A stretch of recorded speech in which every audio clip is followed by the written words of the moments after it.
Welcome to Nestology. We are your host. I'm Jessica. I'm Shelley. And today we have a special guest that we have been super excited for a long time. Renae Duhaime is joining us today. She's an appliance repair technician, and you may have seen her on TikTok. She's been in my algorithm for years, and I've learned so much about my appliances. And we just so wanted to have her on because she's been passionate about education, and that's what we're all here for. Welcome, Renae. Thank you so much for joining us. Thank you. I've been so looking forward to this. I can't even stand it. I have probably more personal questions than regular questions, but thank you so much for being on. Yeah, thank you for having me. One minor correction. Yes. I am no longer an appliance repair tech. I Yes. haven't been since 2023. I am an appliance use and care expert. So I Thank you. educate on appliance use and care, but I'm not actually in the field anymore. Well, thank you. Thank you. And I'm so sorry, but yes, thank you for correcting me there. Absolutely. No worries. I still go by Renee, the appliance repair tech, a lot of times because I didn't see the point in swapping that over so long as I'm like forthcoming about no longer being in the field in my content. But that's where I'm at now. Well, You're still perfect. in the field. You're in the field of education. Absolutely. And that's what we're about, is like educating our listeners and everything about how to take care of their appliances. So I guess we can just like jump in unless you want to give a little bit of your background or anything to get started. Like, Yeah, how I did could you do get that. started on TikTok? I'm always kind of curious about like how does that work? So the abridged version is that so when I started as an appliance repair tech, I did it just because I needed a job. I just kind of fell into it. A friend of mine gave me a reference and that's how I wound up getting it. I did like a pre-exam for them to determine where my skills were at, and my friend had given me a heads up that I should brush up on my plumbing and electrical knowledge. So I went through and I took that test and I passed it with flying colors. And they were like, "Where did you learn all of this?" Because I didn't have any technical school or anything like that. And I was basically like, I am the kind of person that if you teach me the information, I will absorb it. Just give me a chance. And so I started working there in 2017, I believe. And after a few years, I realized that a lot of the service calls that I was getting were being written up as customer education. And customer education is basically anything that you can find that's like available to the customer publicly on their own. They just haven't really accessed it. So things like your user manual, for example. So That we don't I would keep. come out, yeah, I would come out to these houses and it would basically be like, okay, well, your issue is because you're using too much laundry detergent.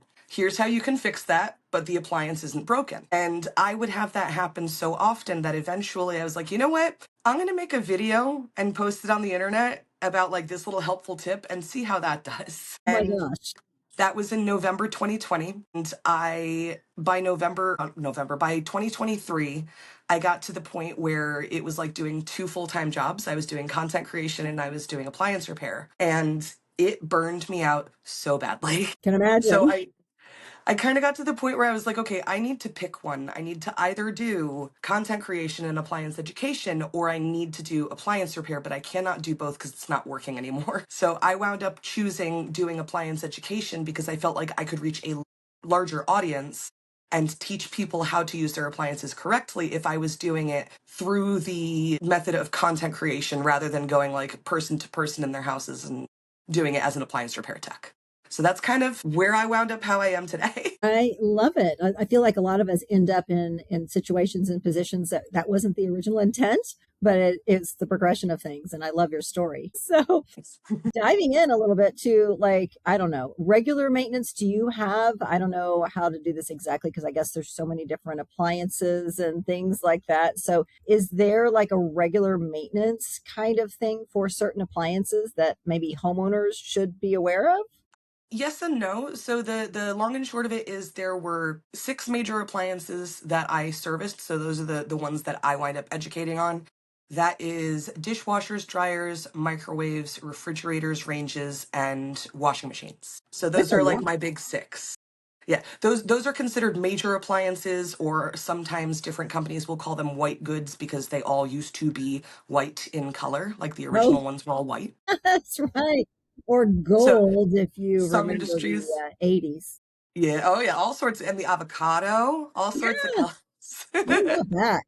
Yeah. But so those are the big 6 that I do service, or that I did service on, and those are the big 6 that I educate on. When it comes to maintenance, the biggest thing that a lot of people just don't do is reading the manual, because the manual is going to tell you how to do maintenance specific to your model of appliance. Because when it comes to maintenance, it's not always one size fits all. There can be like certain exceptions, like for example, when you wash a washing machine, which you should be doing regularly, you put a washing machine cleaner through your machine. So it's a product that you can buy and you run it through your machine. You do that according to the packaging on the instructions on the box. But sometimes in your manual, you might have a little tweak here and there because the design of your machine is a little bit different. So I always tell people to just default to the product manual when it comes to maintenance. But the general idea is that you should be making sure that you're cleaning your appliances that you're using regularly, especially when it comes to the appliances that are designed for cleaning. A lot of people don't think to clean the cleaning appliance because it's cleaning something. Right. But Like a dishwasher. Do you clean a dishwasher? You do. I've never done that. It's not always the end of the world if you've never done it, if you've never experienced an issue, but it's better to start before you have an issue, you know? So I guess the manual will tell you how to clean it, right? Yeah. The manual will walk you through it. Every manual I've ever seen for any appliance I've ever seen, you can find the section in the manual that's for the care and the maintenance, and it'll tell you how to clean your specific model. And another thing that I tell a lot of people too is that if you don't have like a physical copy of your manual, every single appliance is going to have a sticker on it somewhere that has the model number on it. It's just a matter of finding where your appliance has it. And if you can just look up online, if you can look online for that model number and the word use or manual, or even just manual, a lot of times you can pull them up. They'll come up for free and it won't cost you anything. And you can get the whole manual there. So even if you I've rent. stopped keeping mine because I can pull them up online and yeah. Then you can search for keywords too online and find the right section quickly. For sure. But I have a lot of people that rent, especially, that they're like, well, nobody gave me the manual because I didn't buy this appliance. It's like, you can still find it. Oh my gosh. Okay. I never thought about cleaning my dishwasher. So now I'm concerned. First time for everything. Yeah. I have learned a few things from Jessica with regards to. Yeah, I taught her how to, we found the filter on her. It was gross. Washing machine. And yeah, she was a little embarrassed. She's like, this smells disgusting. I can't believe you're doing this. Yeah. Yeah. The things friends do for each other. Yeah. Washing machine filters, like a washing machine not draining, and the cause of that being because the filter has never been emptied, was one of the most common service calls that I would get for washing machines. Really? It saved you from not having your washing machine drained. I know. I mean, it was working fine and I didn't know all that, but yeah, until you talked to me about that, I was like, oh, what do we have to do? So like, do you keep a list of like maintenance things? Like, how do you, inform people of like, is there a certain maintenance schedule of how often these things should be done? It really depends on how often you're using the appliance. So for example, for washing machines, I usually say clean it like once a month or once every other month. And if you talk to the manufacturers, they'll say clean it once every 30 to 40 uses. So that's about a month or two. Yeah. So I generalize it a little bit more because most people aren't sitting there counting out how many cycles they've done. But some machines will also tell you, like they'll give you a little indicator after it has run that many cycles to let you know. So it depends on the machine. It depends on the situation. Most appliance maintenance, I tell people to do things like once a month, but it depends on the maintenance we're talking about. So like, for example, for dryers, you want to clean out the dryer venting, but that's like a yearly thing. That's not a once a month. So I don't have like a specific schedule or anything. I make posts about it every once in a while. And I do have digital downloads that I have been working on. One of the ones that I will eventually come out with is going to be like a maintenance schedule for appliances. I just haven't quite gotten there yet. That's awesome. I just feel like this is something that nobody really talks about or knows about. And as homeowners, I've been a homeowner for, I don't know, a long, long, long time. And I never did this to any of my appliances. So I'm so glad you're here to teach us. Well, and then there's so much misinformation now too with social media. So the benefit having an expert like Renee, but I see posts all the time like, did you know you should do this to your washer or dryer? And then I always go to the comments and there's always hundreds of comments going, my washing machine's broken now because I did this and it fell apart. You caused me to break my washer, like you said, because maybe theirs was that way, but it wasn't for everybody, or maybe it really wasn't even the right thing to do regardless. So yeah, there are a lot of people out there that prioritize views and getting their content seen over making content that is actually truthful and has the correct information.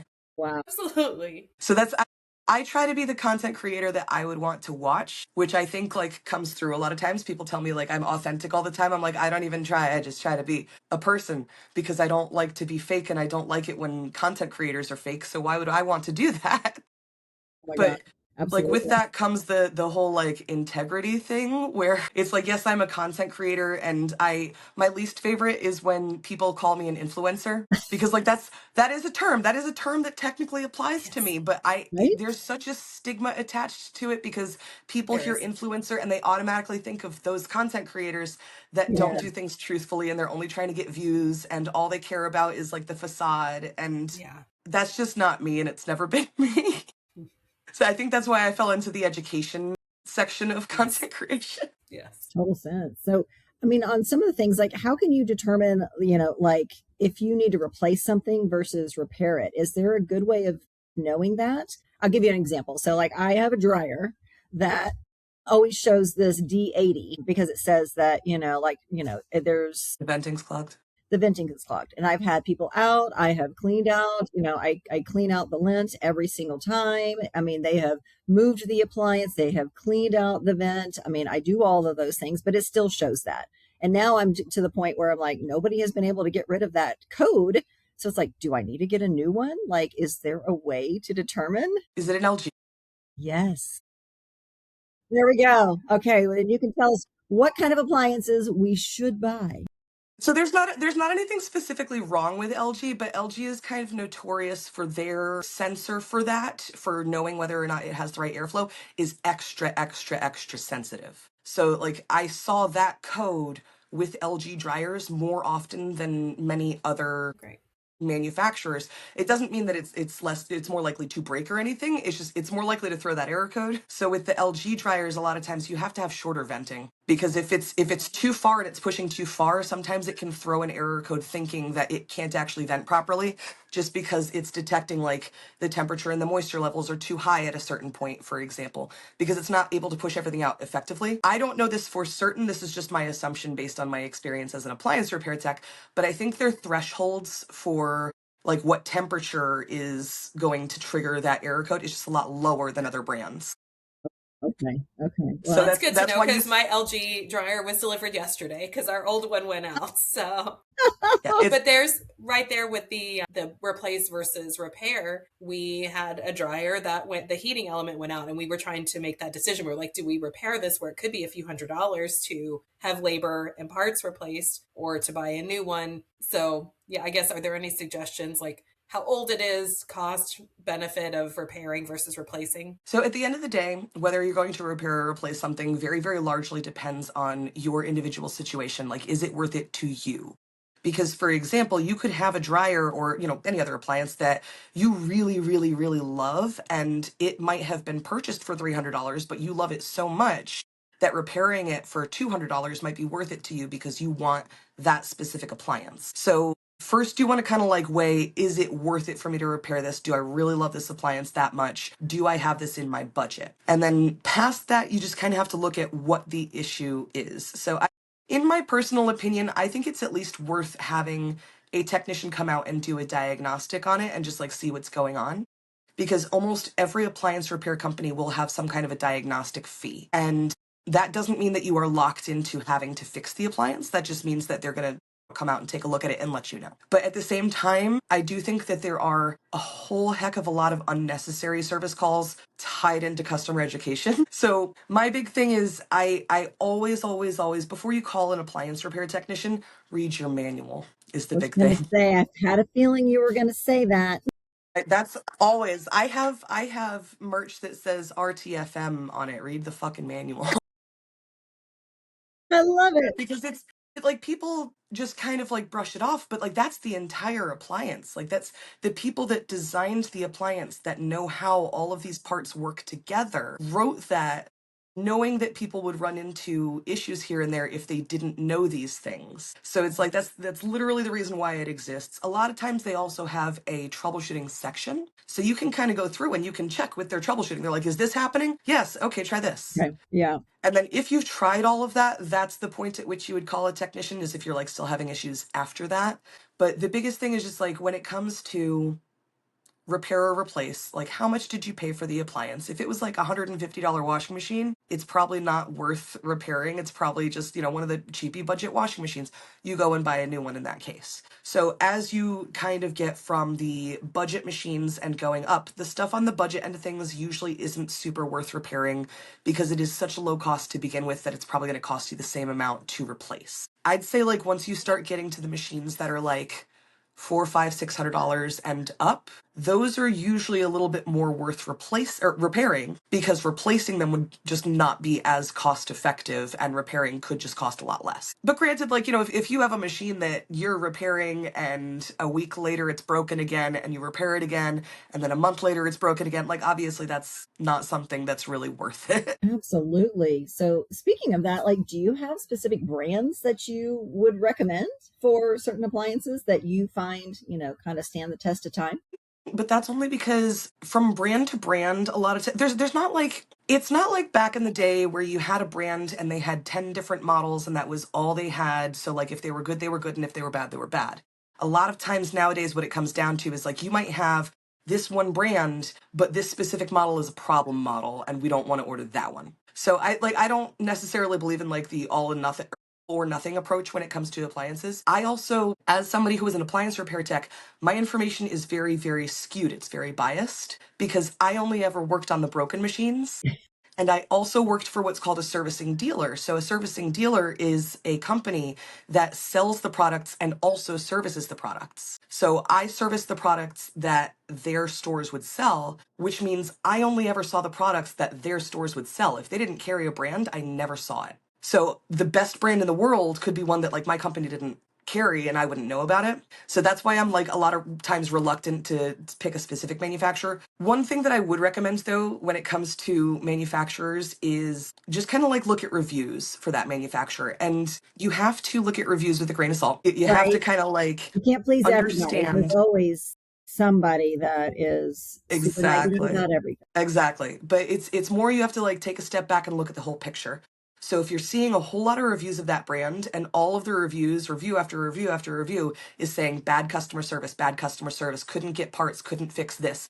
If it's like the logistical issues, avoid that company because because you could have a really, really great model of appliance from a brand that like that appliance works totally fine. And then you have one issue, but that brand has such bad customer service that you can never get that issue resolved. That's a headache you just don't want to deal with. Totally makes sense. Okay. Well, then do you see like there's certain features that are on certain appliances that like cause the most problems? I'd say the stuff that is more like the bells and whistles, the stuff that's more trendy, those kind of things a lot of times I would avoid, at least until it's become more commonplace in the industry.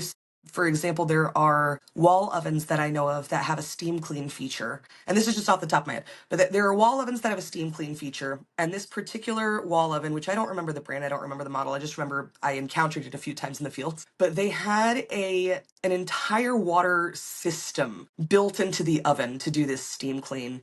And the drawer for the water reservoir was electronic. So when it would open up, it would show you the water. But if it wouldn't open up because it was broken, you couldn't access the rest of the oven anymore, just for the steam clean. No. So that's what I mean. Like the bells and whistles a lot of times are the ones that can cause bigger problems. If you stick to just like the basic features that you know for a fact you're going to use and you know for a fact that you need for your own personal, like whatever you have going on in your life, that's a better way to approach it rather than buying the new flashiest, shiniest thing. And when it comes to the new flashiest, shiniest thing, another problem with having those, it's not even necessarily that they will break or anything like that. It's that if it breaks, will those parts still be available in 5-10 years? Because when it's a super trendy thing, it's probably not going to have that part available in 5-10 years because those trends come and go. And then you're totally out of luck if you need to repair something because they don't make those parts anymore. Well, okay, that reminds me of like a microwave that's also a convection oven that I've never used for a convection oven. Do people actually use them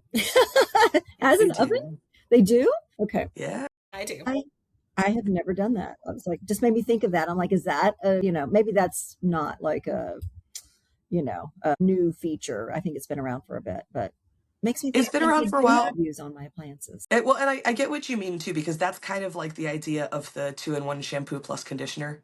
Like you're tying two Yes. things together. So if one thing doesn't work, the other thing doesn't work. And that's I feel similarly about the washer dryer combo units. So it's like they work great for what they are, and if you don't have room for a washer and a dryer, that's fantastic. Wait, But there's a like, combo unit? Well, I didn't even know. yeah, This is a Yes. thing? It does both? yes. And they've been around for a while. That's not like super new technology. It's Oh just my not super gosh. common technology in the United States because we, for the most part, the United States, all of our residential areas and stuff, they're set up for vented dryers. And we have the space for a washer and a dryer most Hmm. times. Like people who live in New York City, for example, who don't have a whole lot of space and they might not have access to outside as easily to vent a dryer. The washer dryer combo units, they're all in one, and a lot of times they are a ventless dryer. So they don't need a vent to outside. But they do also, like, they take longer to run. If the washer half breaks, the dryer half might not work, and vice versa. So, like, it's still like 2-in-1 shampoo plus conditioner. The shampoo and conditioner separately are going to work better. But if you Gotcha. put them together, they can work. They just have a couple of caveats. Interesting. Okay. Okay. So, do you have in general like an average lifespan of particular appliances? Do some last longer than others? That, say if you've got a 10-year-old refrigerator, should you start thinking about replacing it at a certain point in time? I don't think you need to preemptively replace appliances. They can, depending on how you're taking care of them, they can last around 10 to 15 years on average now, but they can certainly last longer if you're taking really good care of them. Most of it really all comes down to how you care for them, though. Because for washing machines, for example, if you are using too much detergent the entire time, eventually you're going to get a buildup on the inside of your machine where you cannot see. And that buildup of, like body oils and also grime and detergent kind of all mixed together, this really gross sludge, not only can make your machine start to smell bad after time, but that can start to eat away at the parts on the inside. It can start to corrode the parts. So on a front load washing machine, you have the drum facing this way as opposed to, facing up. For it to face this way, it has to be connected in the back. It has this big spine that goes all the way through that holds everything where it's supposed to be. And I have seen washing machines where people have used way too much detergent and it ate away at that spine. So the inner tub just points down now and it will not run. And those are the kind of machines that if you've been using it that way the entire time, you're lucky if you'll get like 3 to 5 years out of it max. Because just it's not being used correctly is the thing. So again, back to read the manual to Yeah. determine how much I should you be using. sound like a broken record all the time, but like that's the whole reason why I got into doing this, because I realized how big of an issue it was. What if you just use those pods that you just throw in? You can't measure that. Is that not It depends on the pod, but most of them are around 2 tablespoons. So okay? like the majority of them are around 2 tablespoons. It depends, but like for pods, most times I say 1 pod is good for most normally sized, normally soiled loads of laundry. If you have something that's a larger load or it's more heavily soiled, you can use 2 pods. I wouldn't use more than 3 ever. And that's only if you have a really large capacity machine and you're cleaning something that's really dirty. Gotcha. But pods are similar to like one pod is about 2 tablespoons. Right, so that's like And an average amount. I'm just wondering if I'm doing it wrong. yeah, no, 1 pod is totally fine. Yeah, we switched to doing we did pods for a while, but now the detergent sheets Yeah. instead for kids because they cannot measure liquid. So Uh-oh. they're I have going to bad always news. overdo it. So Here's having bad news. Bad news about no, detergent sheets. no, don't tell me. Detergent sheets are not good. They're a scam. Yeah, So Jessica. I'll have to go back to pods. So okay, so I'm going to sound like I am promoting something because there's only one other product that exists, in my opinion, that does the same thing as detergent sheets, but it does it the right way. Yeah. And that is the Tide Evo tiles. Well, So I've never seen those. Tile. new product. I was there for the product launch, which was in, I want to say, March of 2023. They invited me and a few other content creators for the launch of it. It's Tide Evo is what it's called. Okay. And they recently launched nationwide. I was there for the product activation. So like when they first introduced the product, they introduced it to a very small like sample size of people and see how it goes and such. But there is another content creator who goes by Jeeves_NY. His name is Zach Posniak. He is a 4th generation dry cleaner. And he goes through and he actually has this entire system that he has explained in videos before, but he's a buddy of mine. He was also at the activation for Tide Evo. And he goes through and he tests all the different detergents. Okay. And I don't know if either of you have ever There's a show that I literally just escaped my brain, The Grand Tour, but it's it's a show where they do, it's a car show. And what they do is they have this thing where they have a test lap and they have celebrities go and drive the car and they write down their time and see who did it the fastest. They have this big long chart where they write down all the celebrities' times. And Zach modeled his laundry detergent chart off of that. So he has this big long chart where he's like, here's how this detergent cleaned, here's how this detergent cleaned. And so you can Wow. see how well they all perform. And sheets consistently clean very marginally better than just plain water alone. And the Lovely. reason for that is they do not contain enough detergent. So, and my opinion as somebody who, you know, was working in the field and has seen different customer habits firsthand a lot of times, I think what happened with the sheets is people who have issues because they've been using too much detergent or they're just having issues with their washing machine in general are the most likely people to swap to a different kind of detergent. And they hear that sheets work really well, so they'll swap over to sheets. So if you go from using too much detergent to using sheets, you're still going to have a little bit of a buildup in your washing machine from what you were using previously. So at first, the sheets will seem like they work really, really well because instead of using extra detergent, you're actually using less than what you should be using. So at first, it seems like the clothing comes out cleaner because you're not getting that detergent buildup in your clothing that can't completely wash out when you use too much. And then over time, if you continue using the sheets, it has diminishing returns. Oh. Because all of that buildup eventually starts going away because you're not using enough detergent to even fully clean the clothes. So it's flushing all the detergent out. And at some point you hit a wall where you're like, okay, this doesn't seem like it was cleaning as good as it was initially. Gotcha. Good to know. But that's my We'll have to opinion on switch back sheets. to pods. They're also the reason why sheets are more of like a scam is because they contain a lot less product, but if you actually do the cost breakdown, they cost more per ounce of product than nearly any other detergent on the market. So you're paying more for less. My goodness. We switched to them, I guess it was like a year ago when we were traveling because that was easier than pods. We about those popping in a bag. Yeah. Sorry, And for getting over traveling, cold. they're great. But yeah, for traveling, they were awesome. I was like, well, this is great. We'll just keep going with this. But yeah, I do like the pods or sheets for the purpose of measuring out when you have kids who are doing laundry and you don't want them to overdo things. I'm going to check out his channel and see all the rankings. Yeah, for sure. Oh my gosh, that's cool. Okay, well, that kind of just leads me into a question about like, what are some of the biggest mistakes that you have seen that people, I guess using their appliances, what is some of the biggest mistakes you've seen or funniest stories about it? Biggest mistakes, like most common mistakes, would be using too much laundry detergent. That's like the reason why laundry is one of the most common things I talk about is because laundry is the thing that people misunderstand the most. So using too much laundry detergent is a really, really big one because in people's minds, more detergent means more clean, which is not true. The more detergent you use, your machine doesn't necessarily know that you used more detergent. So if you are using too much detergent, not all of that detergent, sorry if I just bumped my mic. Not all of that detergent is washing out of your clothes. Some of it is building up in your machine, and that's just a really fast and easy way to wear your clothing out faster and wear your machine out faster. So the biggest thing is just making sure that you're using it the way that it's designed to be used, rather than just leading with your heart and doing whatever you want to do. But like maintenance is the big one because maintenance is one of those things that it takes time to do because you have to do it consistently and you have to, like do it once a month or however long you're doing it. But you see long-term effects, and a lot of people have difficulty thinking in the long term.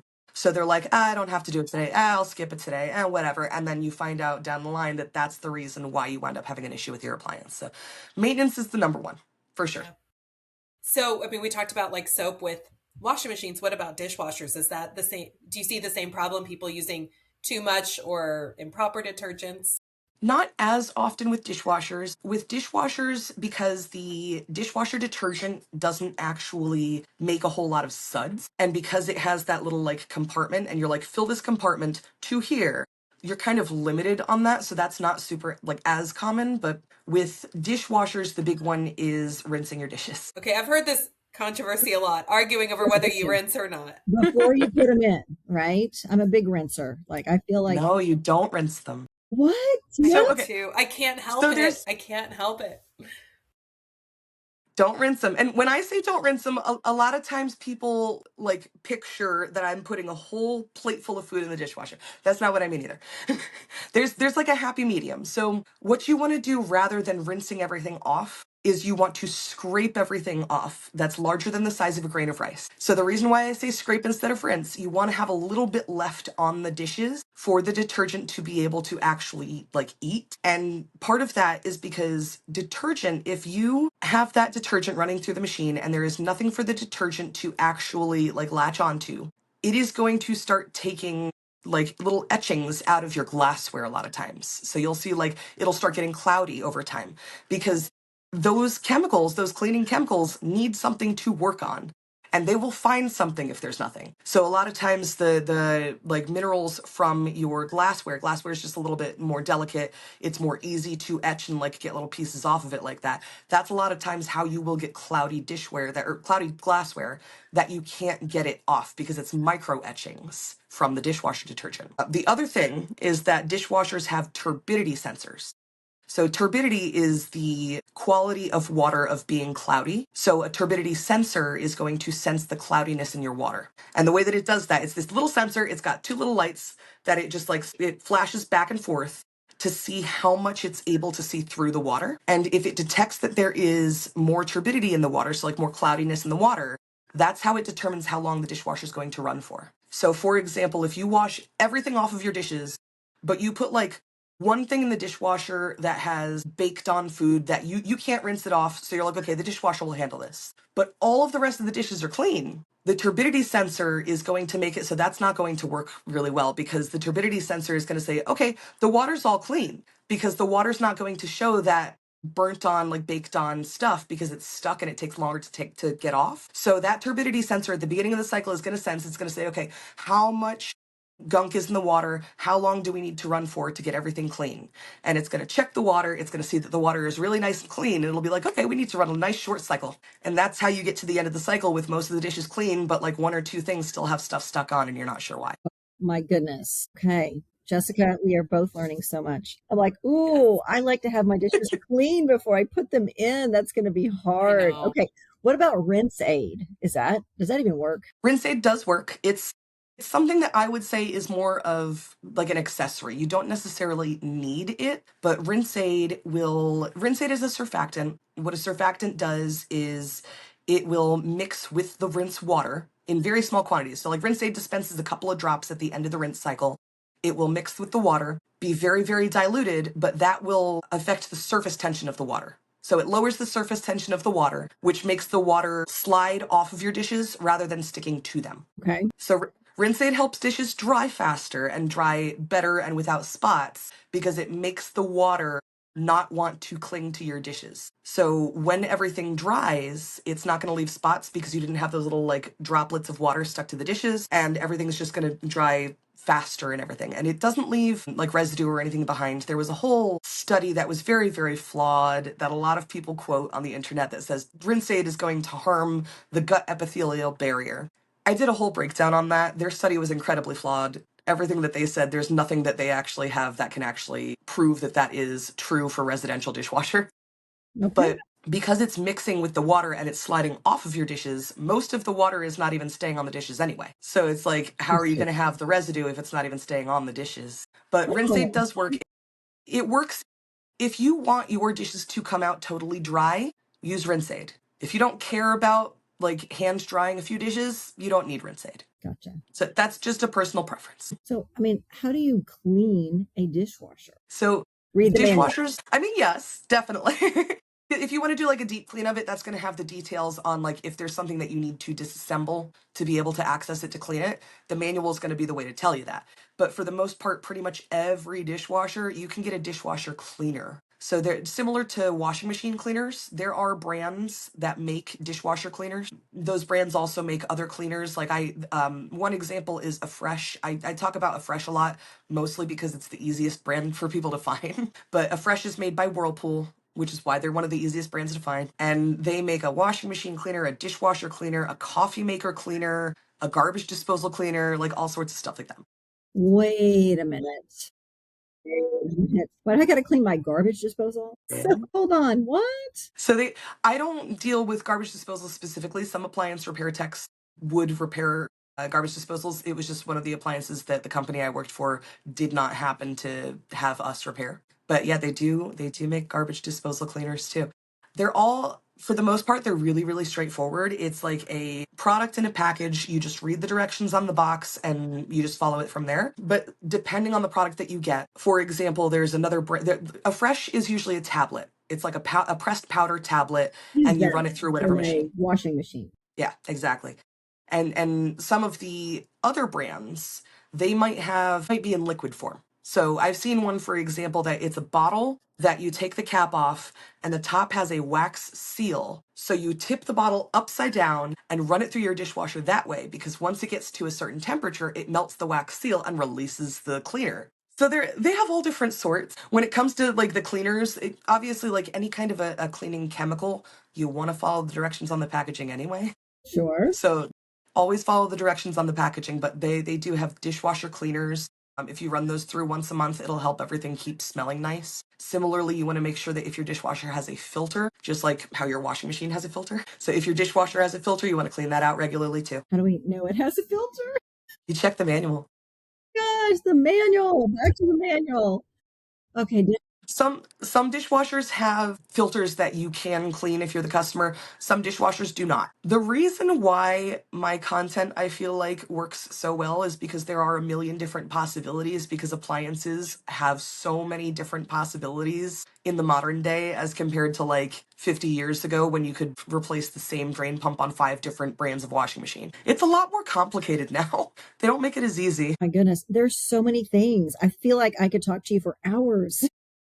Which I know we don't have hours. So do you have any like crazy like horror stories or something from being out in the field that you would like to share? The first one that immediately comes to mind. So I am the kind of person that I'm a very empathetic person. And if you guys have seen any of the rest of my content, you know that like I'm very aware of mental health, and I try not to judge people for those things. And there was one house that was like, it was the worst. Like, I know that those people had some mental issues going on real bad. So like, I try not to judge them for that reason. Sure. But I walked into this house. First of all, like the outside of the house, you could tell that the inside was going to be messy because they had like garbage on the front porch and in the lawn and stuff like that. Like bad.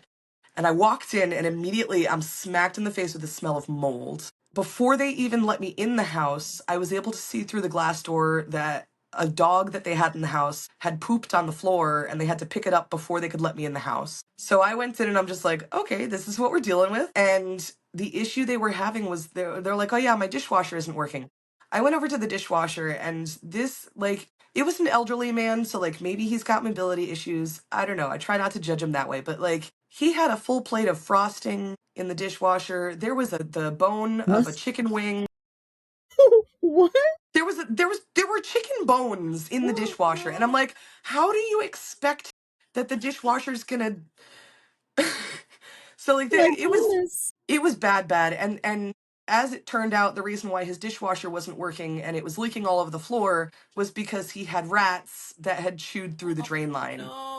It was bad. Yeah, it was real bad. My goodness. So like, on the one hand, I feel I empathize for mental health and like mobility issues, and I totally understand it. But if it's a customer that like that's the situation that they live in and they call up the company and they're like, I don't know why my dishwasher's not working. Yes, you do. Yes, you do. You know why your dishwasher's not working. My goodness. Wow. But yeah, that's another reason why I didn't really want to work in the field anymore. I can understand that. I can definitely understand that. Going into people's homes, any type of job that has you going into people's homes, you see a lot. I'm there. I'm sure you guys understand real estate agent because you guys go into houses. Yeah, Shelley doesn't. I get to share all the stories with her. I'm the numbers person since I do mortgages, so I don't go to people's houses, but I hear the stories. And sometimes I see fun pictures on appraisals. But yeah, it's always entertaining. You never know what you're going to get. Oh, absolutely. So true. So true. That was part of what would stress me out, because I when I was getting to the point where I was hitting that burnout wall, it was like I was already stressed. My mental health was already not doing super, super great. And then I would have to go into houses like that and argue with people as to why the appliance wasn't working because they would swear it wasn't their fault. And I'm like, I can't submit this under warranty because you abused the appliance. My goodness. It was just too much. I commend appliance repair techs who have been doing this for like 10, 20, 30 years because I could not handle that anymore. My goodness. Well, do you have any like additional like either stories or words of wisdom, things that maybe could help some of our listeners with their appliances? I mean, I know I could go on and on with questions, but everybody may not have the same questions as me. That's fair. I mean, I think the big thing is that when it comes to appliances, you need to make sure that you're doing your due diligence. So just make sure that you're reading your manual, make sure that you're trying to actually understand your appliance before trying to call in secondary help, because a lot of times you'll just waste money calling somebody out just to have them say, well, it's because you didn't do this and this is in your manual, so you could have known it even before. And be That's nice the number to one your is- appliance repair technician that comes out. Yeah. Read manual over and over again. Read manual. I've written it down several times. And it even goes so far as to I've gotten comments from people that have said things like, I had an appliance repair tech who told me that the reason why the motor in my dishwasher burned out is because I was using pods. And I'm like, that was not a good appliance repair tech, because if the appliance repair tech is using a product as the scapegoat, it means that they didn't want to look into the actual reason. Because there's not a product on the market that is going to like a a dishwashing product, especially one that is like a nationally known brand that has been around for literally decades. Like Cascade has been around for so long. So there's not a product like that they're going to keep around if it is regularly burning out the motors on dishwashers, because it's just going to be a recipe to have a class action lawsuit. Like there's no reason for them to do that. So if you have an appliance repair tech that's coming out and saying, this broke because you used this product and it's a common product, get another technician, get another appliance tech. They're not all like that, I can say, but I have worked with appliance techs like that. So the more you know about your appliance, the less likely you are to have the wool pulled over your eyes by an appliance repair tech that might be a crappy tech who just doesn't want to do their job that day. Great advice. I didn't even think about that. I've been lucky with good technicians for appliances, but we've all seen bad contractors before and had those experiences. Absolutely. Oh, yeah. Absolutely. That's actually, that's another little bit of advice too, because you mentioned contractors and it made me think of the installers of appliances. Yeah. Oh, okay. Because sometimes contractors try to be appliance installers.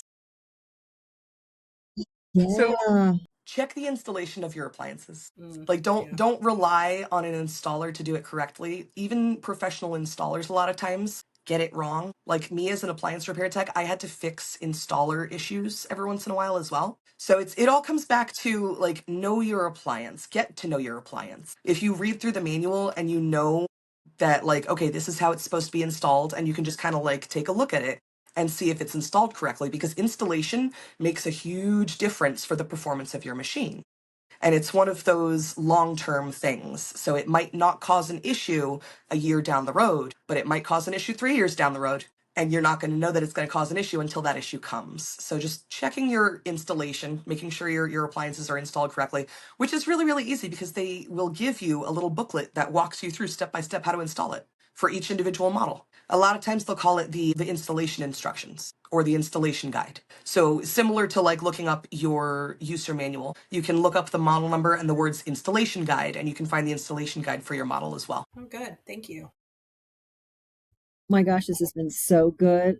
You should see my notes. I am going to be buying some cleaners for all kinds of things that I've never cleaned. It's always a good time to start though. Yes, absolutely. Never too late. Never too late.